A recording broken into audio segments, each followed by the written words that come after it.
Hey everyone, welcome back to Topher Drives, where this week I've been living with the quickest production pickup truck you can get your hands on in 2026. This is the Rivian R1T Quad Max. And, as we've been getting more and more EVs to review in the Topherverse, I've been trying to sort of enjoy them from an enthusiast perspective. And what I've found the easiest way to do this is with EVs like this that are just pure insanity. This is a 7,000-pound pickup truck that has 1,025 horsepower and 1,198 pound-feet of torque from its four, yes, count them on each wheel, four electric motors that does 0 to 60 in 2.6 seconds. And this has a new launch mode that actually times you on the gauge cluster, and it's incredibly entertaining. And there are just lots of other fun things with this, but I think from an enthusiast perspective, it is sometimes hard to imagine EVs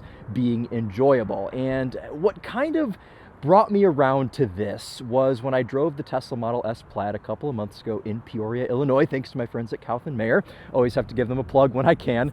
It kind of opened up my mind to thinking of these as enthusiast vehicles that are kind of an addition to your garage. And I think this Rivian R1T Quad Max would definitely be quite the interesting and entertaining daily. And for that reason, we're going to show you what this is like to run your morning commute in today.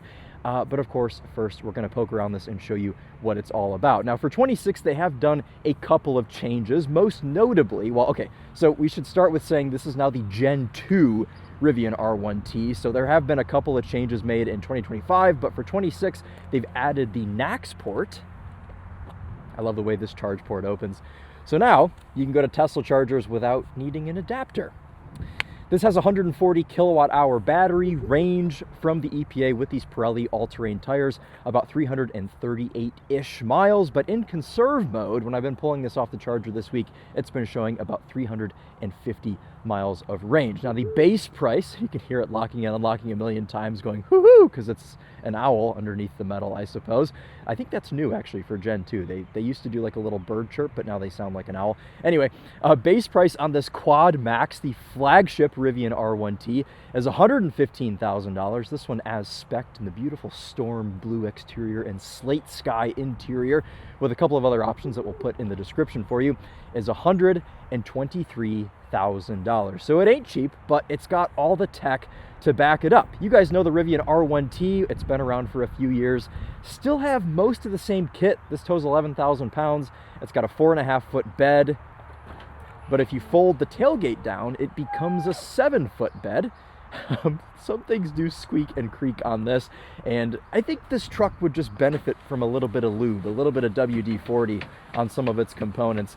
But you can see tonneau cover, which has also been updated to a bit of a new design. Rivian's kind of gone through for Gen 2, and they've just kind of tweaked everything. It's like when you have software updates on your iPhone. It's kind of what Gen 2 Rivian is like. They've gone through and they've just done bug fixes on stuff, and they've made this a lot more seamless experience, as I found out this week. But there you go, there's your bed with everything folded down.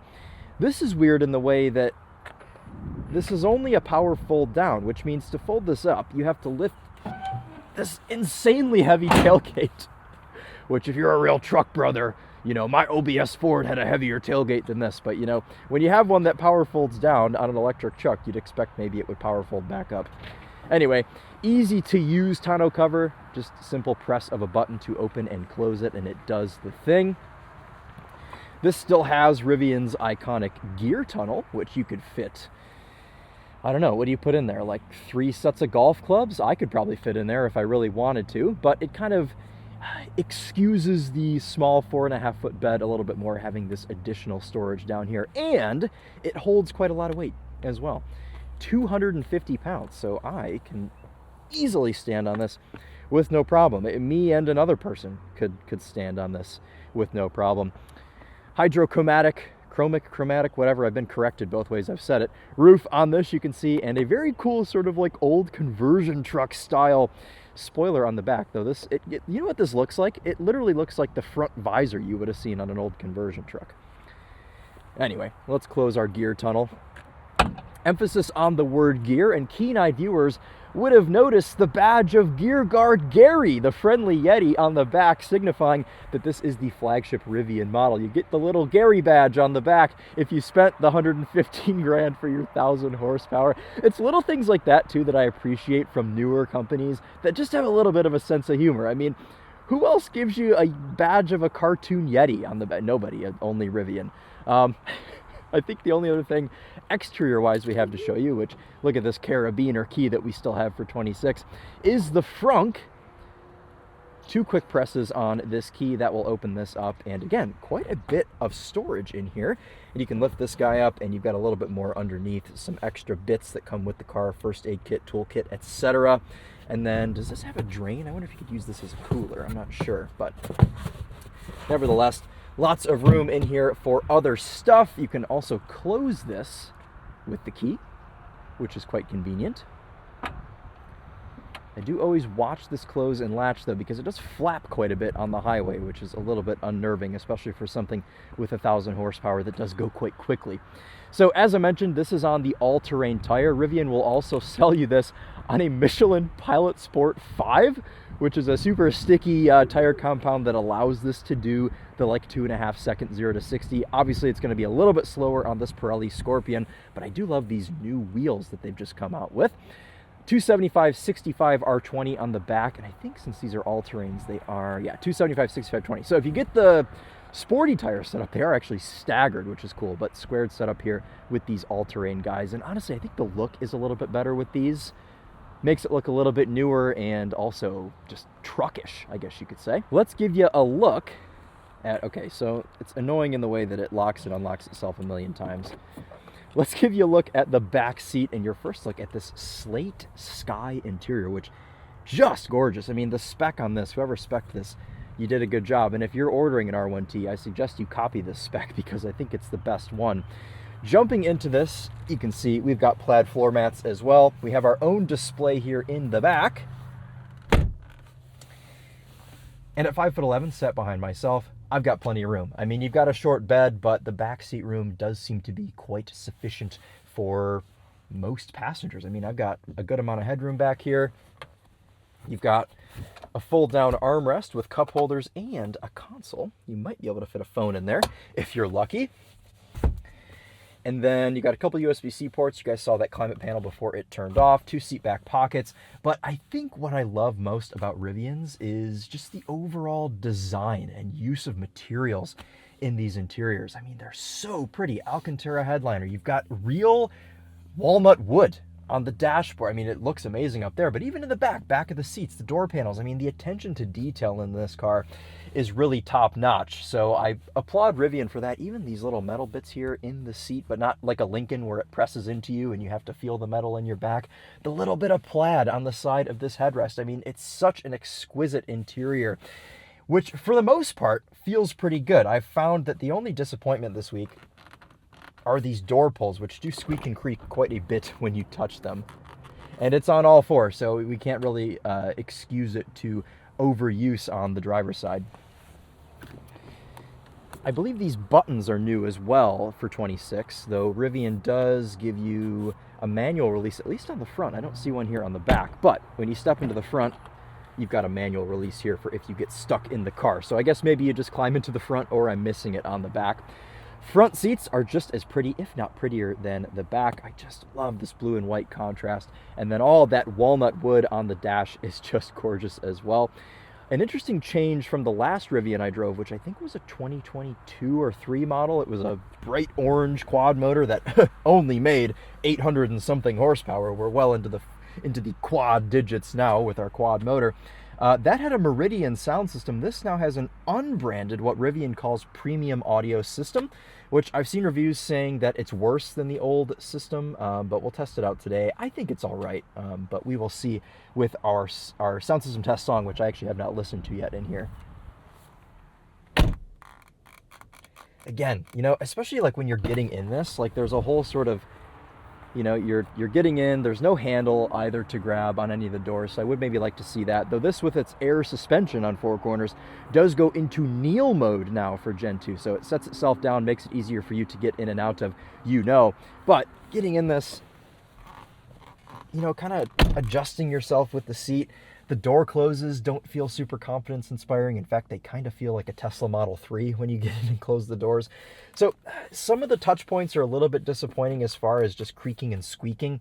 And it's extra disappointment because of just how beautiful everything is in here. Moving on to the middle, you've got a power-operated split-folding center console that opens with some gusto, and it's pretty squishy for the elbows as well.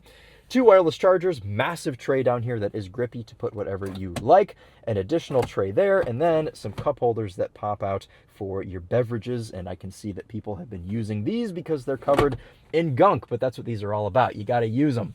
So, showed you the hydrochromatic roof. Why don't we... Nope, that's wrong.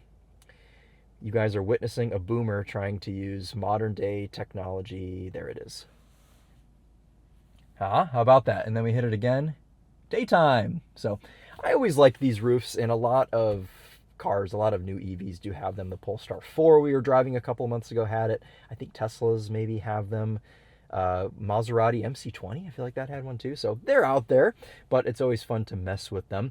Now, okay, you guys know that I'm not the biggest fan of not having physical controls in a vehicle. And just because this is an EV and it's a newer car, it doesn't get a pass. However, I'm harder on these when they're in a car like, say, the Mazda CX-5 that's mass market, has been around forever, already has this sort of consumer base of people that are used to physical controls that kind of rely on them.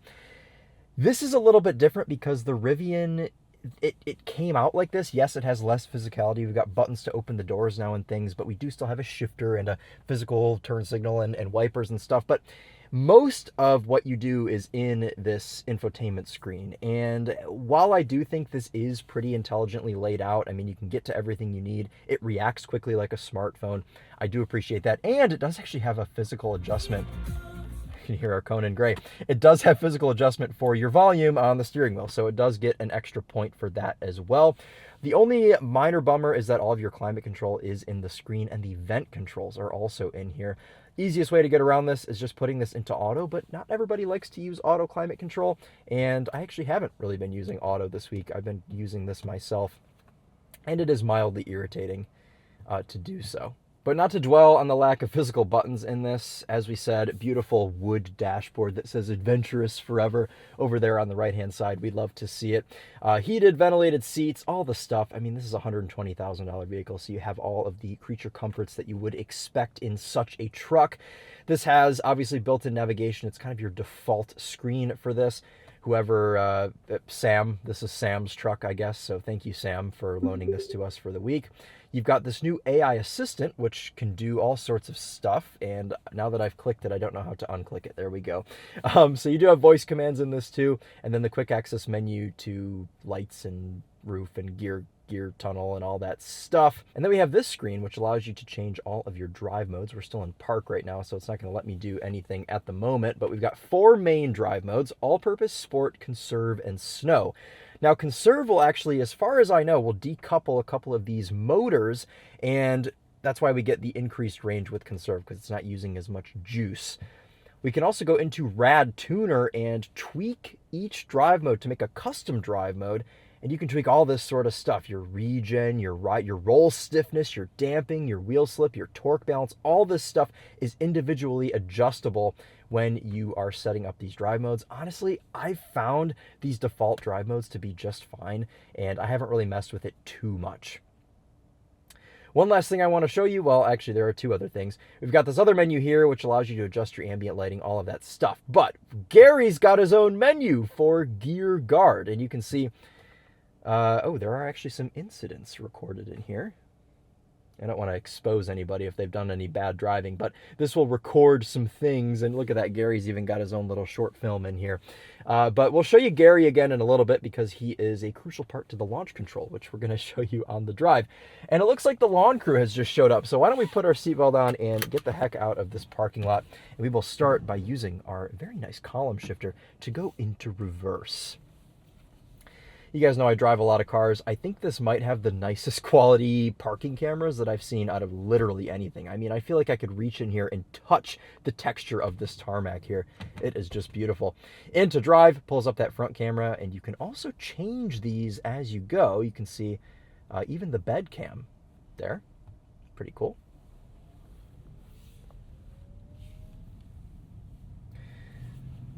One thing I can respect Rivian for is that they don't pipe in any fake sounds with the R1T, or really, I don't think any of their vehicles, which means from, oh, this is going to sound so funny, from an enthusiast perspective, you can kind of appreciate just the raw electric motor noise, which I know is nothing like the supercharged V8 that you'd get in a Raptor R, or even the turbocharged inline 6 that you get in a Ram RHO, just thinking of other performance trucks. But what those trucks can't do is go from 0 to 60 in 2.5 seconds. And I know that that's not always what we want as enthusiasts, but it's something that's easy to appreciate with an electric vehicle. If you're gonna take away my internal combustion engine, at least knock my socks off in another way and make my skin melt off my face in a launch control situation, which we will show you here. But before we get into that, obviously right now we're driving in conserve mode, which is what I've been using all week in this. I've been driving around with half the power, you know, it's still plenty.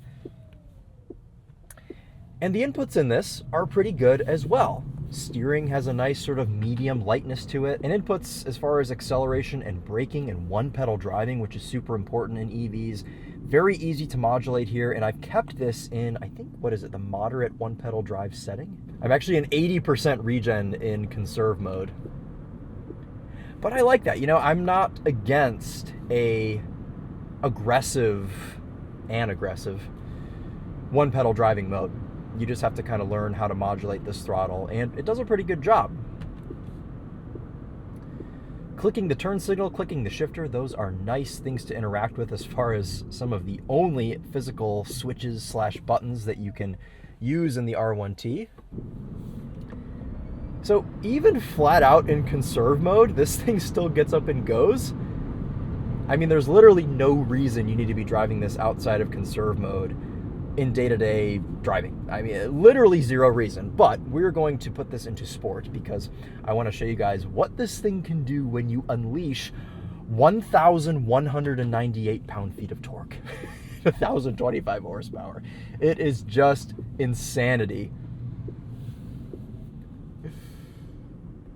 But we're gonna be behind some people, that's okay. I'd rather them be in front of us so we can stop and do a launch control. So you can see when we're in sport mode, we get 100% regen, 100% acceleration. It switches our torque balance to 30/70, allows for a little bit more wheel slip there. You can see our damping is at 60% now, and the roll stiffness is, I think that stays stiff actually in all of the settings.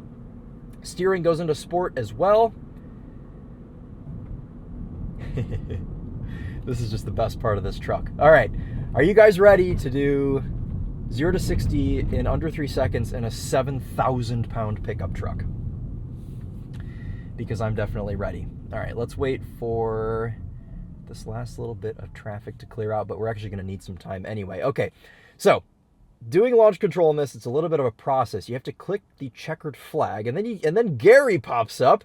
You can see Gary's kneeling, but when you swipe, Gary runs, or Gary flies, I guess you could say. So now we have to put left foot on brake.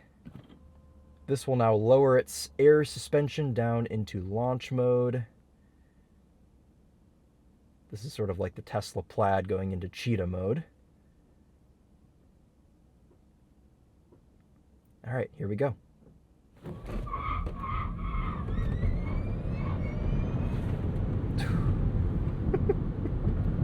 Struggling for grip there on an all-terrain tire, 0 to 60 in 2.8 seconds. I think we can actually get a little bit better. There's a road over here that's got a little bit more grip, so we'll try that. But my goodness. Okay, and then the coolest thing about this too is it records your launch, and then when you're done with your drive for the day, you put this thing into park, it gives you the option to watch your launch control. So if you get to the office and you're thinking, oh man, I don't want to go in just yet, well, you can stay in the car for an extra few seconds and watch your launch control from earlier on in the day. It's the fun little gimmicks like that that I love so much. But then also in sport mode, pin the throttle. It's just so quick. Oh man, what a thing this is.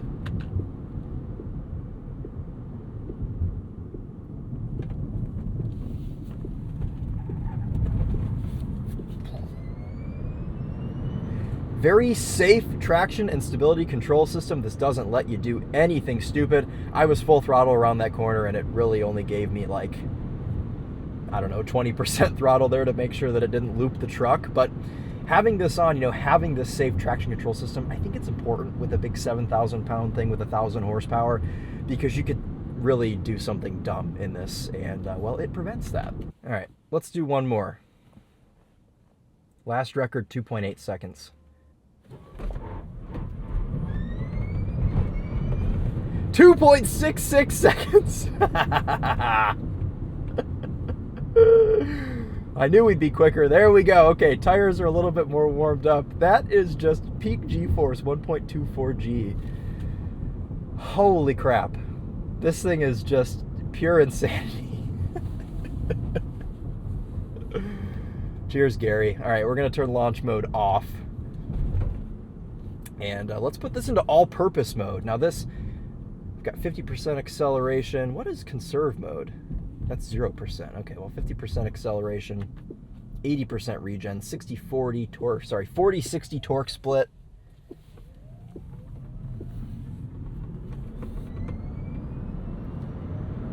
Yeah, plenty quick. I mean, it doesn't feel as fast now that I've just done 2 back-to-back launch controls. I'm kind of numb to this whole thing at this point, but even in all-purpose mode, we're doing fine. Now, what I actually really like about this is depending on which drive mode you're in, it will actually adjust your range here on the readout. So in all-purpose mode, we're at 275. Switching this into conserve mode bumped us up to 319. Now, if we go into sport, that's probably going to drop us down even more. It might be the same as all-purpose. Let's see. Yep, a little bit lower. 272 if we're in sport mode. The brakes have a lot of work to do here, and they're actually the same brakes as the Gen 1 truck, but keen-eyed viewers will have noticed that they're now teal. The brake calipers are. The torque here is just madness. I think we're going to go all-purpose mode, because I haven't really driven it a ton in this mode. I've just been doing conserve. So we'll experience this in its normal drive mode.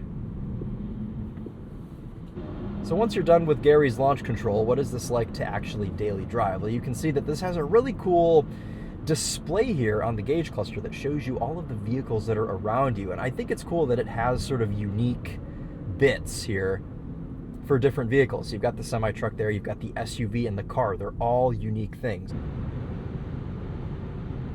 There you go.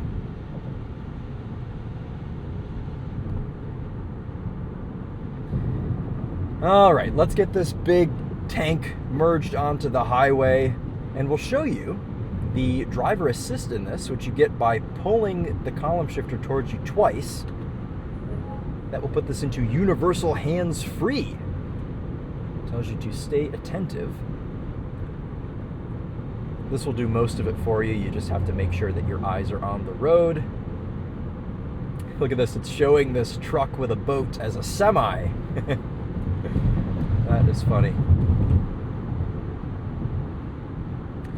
So we mentioned the 4-corner air suspension. This has been updated for Gen 2.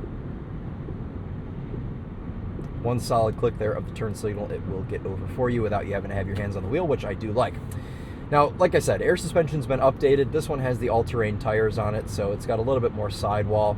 And ride quality here is lovely. Obviously, this is all adjustable, but I do remember actually the Gen 1 car having a little bit of a crashy ride, and this one doesn't. It takes care of just about every complaint I had with the ride. The only slight disappointment here is there is a bit of NVH with this air suspension. I mean, going over some imperfections, you mostly only notice it at lower speeds, but you have some like popping and clicking from these air struts when you're going over some big bumps. But I don't know, for a $120,000 pickup truck, I don't know that I really want to be hearing the suspension clicking and doing all sorts of things.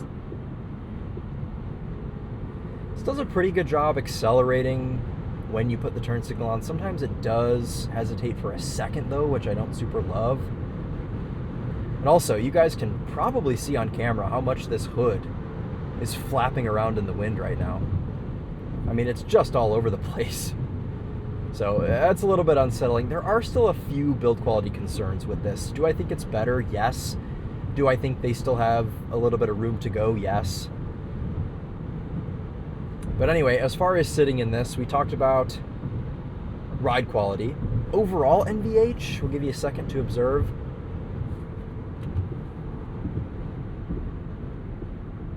So you definitely hear this Pirelli all-terrain.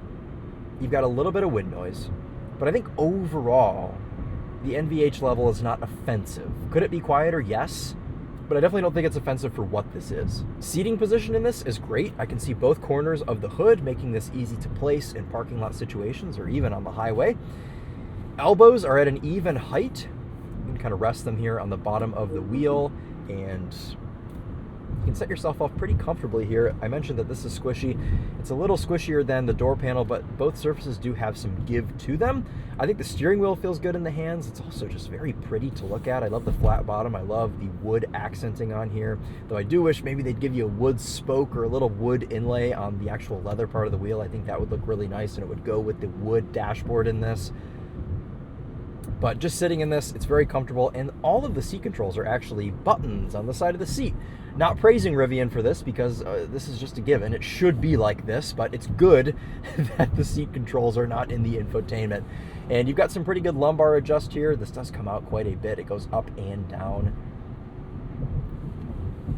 And the seats are pretty supportive here. I've got no complaints. Obviously, I haven't really sat in this for huge extended periods of time. I did take it out to the mall with Emily the other day, so we sat in it for about 2 hours combined. Oh my goodness, my arch nemesis is behind me. I suppose one of the biggest selling points of the Rivian R1T is that you don't have to be seen in a Cybertruck.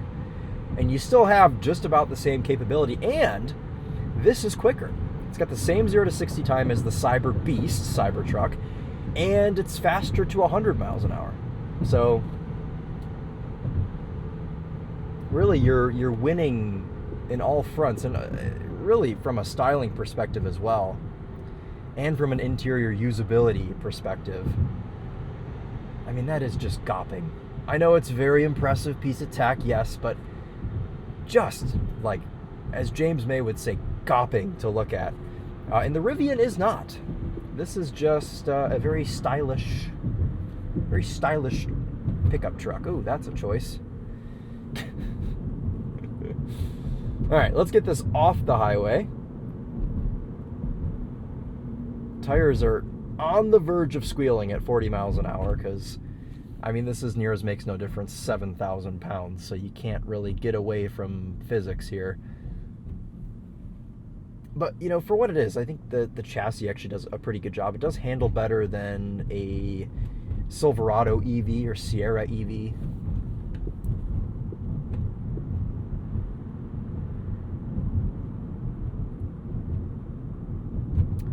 I think now that we're into the city, why don't we put this into conserve mode? We'll calm things down a bit. See our range go back up there over 300 miles with an 86% charge. And this range does seem to be pretty legitimate based off of just driving it this week, mile for mile. It doesn't seem to be going down prematurely. Adjust the driver's climate control to 65 degrees Fahrenheit.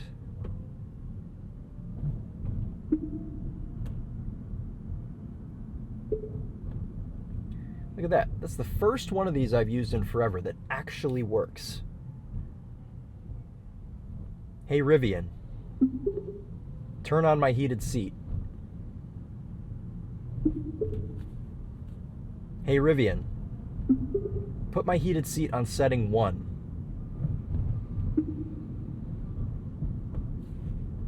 Haven't stumped it yet. Turning on your heated seat to setting 1. Thank you so much.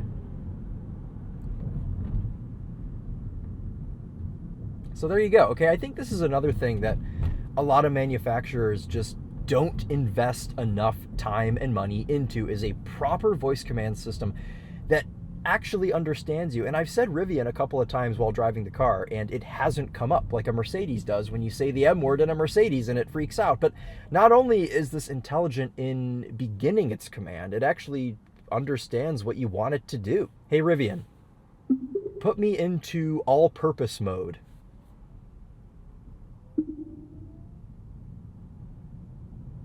putting you into all-purpose mode. Look at that, it can even change drive modes. That's lovely. So this is the thing, okay? If you're gonna get rid of buttons, you have to have a competent voice command system, and this does. So one less complaint for the Rivian R1T. Into the proper meat and potatoes here of the Commute. What is the R1T like when you're in a little bit of traffic? Well, like we talked about earlier, modulation of this accelerator pedal is very natural, which means you're not breaking your neck, you're not going too far forward when you're lifting off of this one pedal drive, you're not putting yourself into the dashboard.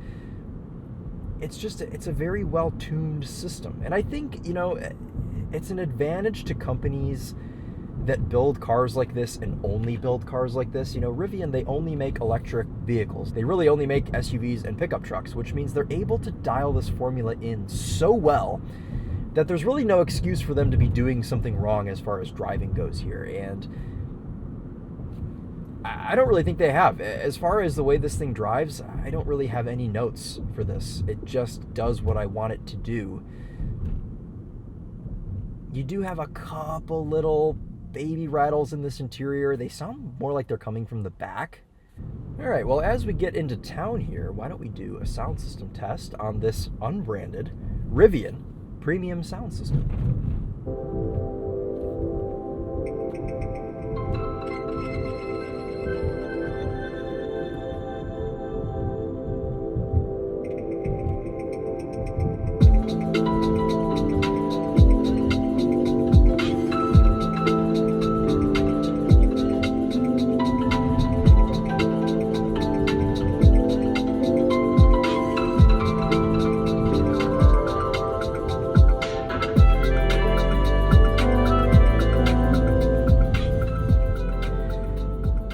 Now, I do see where for $120,000 you could maybe desire a little bit more out of this sound system, but I will say it does have some good things going for it. The only place where I think it falls a little bit short is when it comes to a complex song that has a lot of different complex highs. It does all just kind of blend together a little bit more than I would like. Based on like the Daily Motor rating scale, I'd probably give this sound system like a B+, A-, which is still very good. But I was just driving a Jeep Grand Cherokee with a Macintosh sound system, and that was half the price of this, and it had a better sound system. So it does kind of leave a little bit to be desired, but overall, still quite a good system. Another update they did for the Gen 2 R1T and R1S was they added new headlights, and these freaked me out a little bit because I went out to shoot the Winding Road night drive on this last night, and it has an auto brights function, of course, like most things do. And I was driving behind a car and it had the brights on, and I freaked out and I toggled them off. And when I did that, it flashed the brights on this person, and then I felt even worse because I was just dazzling this poor person in front of me. But then I realized that they're more of like an intelligent auto bright, and I can't believe that these are even allowed in the US. And the last time I saw this was on a Volkswagen, a Euro spec Golf GTI that we had over here in the US for testing purposes. These headlights will aim around cars, which means you can essentially have your brights on all the time. And they seem pretty legit because I had them, after I realized this, I turned them back on. I drove around for another probably 45 minutes, and not a single person flashed me to tell me that my brights were on. So a properly impressive headlight on this R1T. That I'm happy to see headlights kind of gaining this technology here in the US, because a lot of pickup trucks, they have this problem where you sit very high up, you dazzle pretty much everybody in front of you, and then everyone hates you. Oh, you know what's one thing that's really cool about this? When you go and you change the ambient lighting, which is in the settings here, and we'll turn our volume back up here. How about that? It plays you a little blurb to set the mood. So I've got mine on Twilight Trail, obviously, because it's purple, but we'll go down the line here.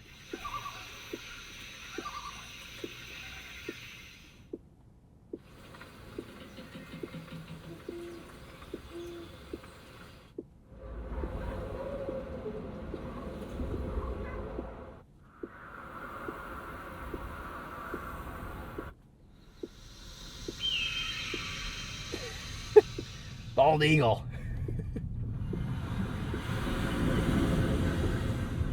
That's a good one.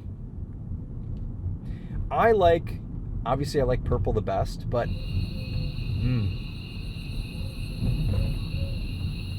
there's just something about that sound that it plays that's so comforting. I think it's because I'm from Michigan and I'm used to like the woods and having those sounds. It's just it's very comforting for me. Alrighty guys, well, half of Ann Arbor is legitimately shut, but I have found, I think, a parking structure up here on the left. So we're gonna give that one a shot and hope that we have the clearance to actually get into it. I actually don't know how tall this is, but I don't think it's horribly tall. Ooh, goodness, 6'6". I think we can do it. We'll know if we tap the top of this on. Oh yeah, we're not even close. We're all good.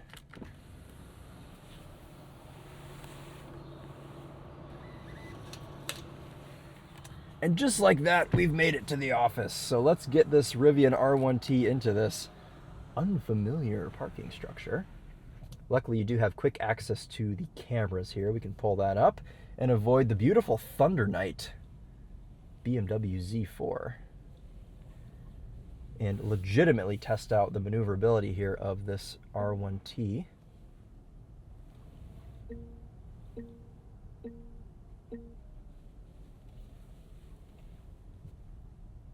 Ooh, this does feel quite big in here, I'll be honest. And this is really not that big of a truck. I need to dim this display. Something else that's in the screen, but very easy to find, at least.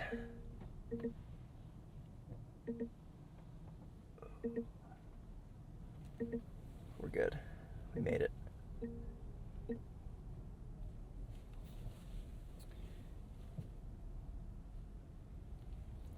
Turning circle is okay. I wouldn't say that it's fantastic. Let's give you some final thoughts here on this R1T. Well, as you've seen today, Rivian has ironed out some of the faults, some of the complaints that we had with the Gen 1 truck.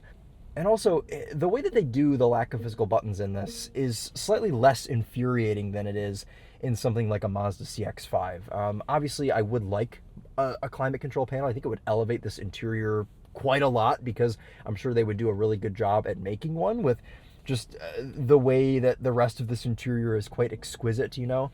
But I think, screen aside, from a driving perspective, not only is this thing bonkers fast and just incredibly impressive, it's also very easy to daily drive, very easy to live with. And if you can get past the $123,000 MSRP on this truck, then I think it would make a very nice option for you for a daily driver. Let's get this thing parked. Sometimes it yells at me because I will put it in reverse while I'm still rolling forward because it's an EV, you know, like whatever. But it'll say, please slow down before changing gear. Then it makes me feel bad, like I hurt Gary or something. All right. The nice thing about this, having a 4.5-foot bed, is that it does actually fit in a parking spot.